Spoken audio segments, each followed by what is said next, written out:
भारत और चीन के बीच खत्म होते बॉर्डर विवाद के बीच अब चीनी मीडिया ने भारत की सेना की जबरदस्त तारीफ की है। ऐसा बहुत ही कम देखने को मिलता है जब चीनी मीडिया किसी अन्य देश की सेना की ऐसे खुले दिल से तारीफ करती हो। लेकिन जिस प्रकार लद्दाख में भारतीय सेना ने अपना हौसला और पराक्रम दिखाया है, उसने चीनी मीडिया को भी भारतीय सेना का गुणगान करने के लिए बाध्य कर दिया।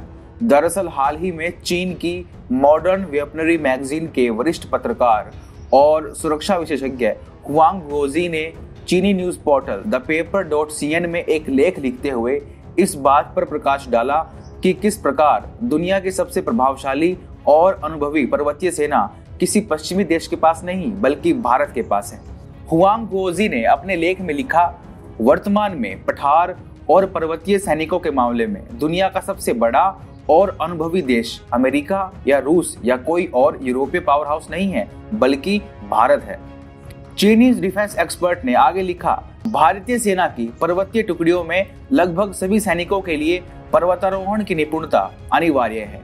इसके लिए भारत ने बड़ी संख्या में प्राइवेट सेक्टर से पेशेवर और शौकिया पर्वतारोहियों की भी भर्ती की है। 12 खंडों में 2 लाख से अधिक सैनिकों के साथ भारत की पर्वतीय सेना दुनिया का सबसे बड़ा पर्वतीय युद्ध बल है। आपको बता दें कि मॉडर्न वेपनरी मैगजीन एक सरकारी पत्रिका है और अन्य चीनी न्यूज पोर्टल्स की तरह ही इस पत्रिका की संपादकीय नीति भी चीनी सरकार के हाथ में ही होती है। ऐसे में चीनी मीडिया में इस तरह के लेख का छपना अपने आप में बड़ी बात है।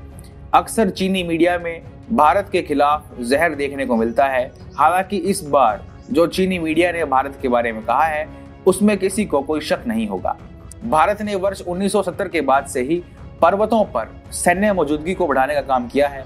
इसके लिए सेना बेहद कड़ी ट्रेनिंग को सफलतापूर्वक पूरा करने के बाद चुने हुए प्रशिक्षित नौजवानों को ही पर्वतीय सेना में भर्ती करती है। भारत ने अपनी पर्वतीय सेना को मजबूत करने के लिए अमेरिका से बेहद आधुनिक हथियार भी खरीदे हुए हैं।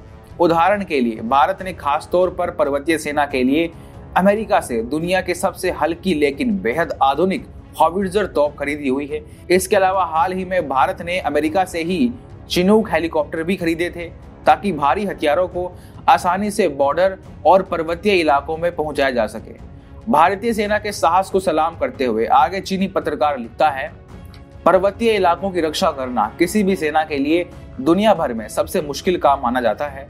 इसमें ना सिर्फ जवानों को अपने आप को सुरक्षित रखना होता है बल्कि बेहद ज्यादा ऊंचाई और लो प्रेशर के कारण जवान कई प्रकार की गंभीर बीमारी की चपेट में भी आ जाते हैं। हालांकि भारतीय सेना पिछले कई दशकों से लद्दाख और सियाचिन जैसे दुर्गम इलाकों की सफलतापूर्वक रक्षा करती आ रही है। जिस प्रकार पहले वर्ष 2017 में डोकलाम और अब 2020 में लद्दाख में चीनी सेना को मुंह की खानी पड़ी है, उससे स्पष्ट हो गया है कि चीनी सेना और चीनी सरकार के साथ साथ अब चीनी मीडिया को भी भारतीय सेना की असल ताकत का एहसास हो गया है।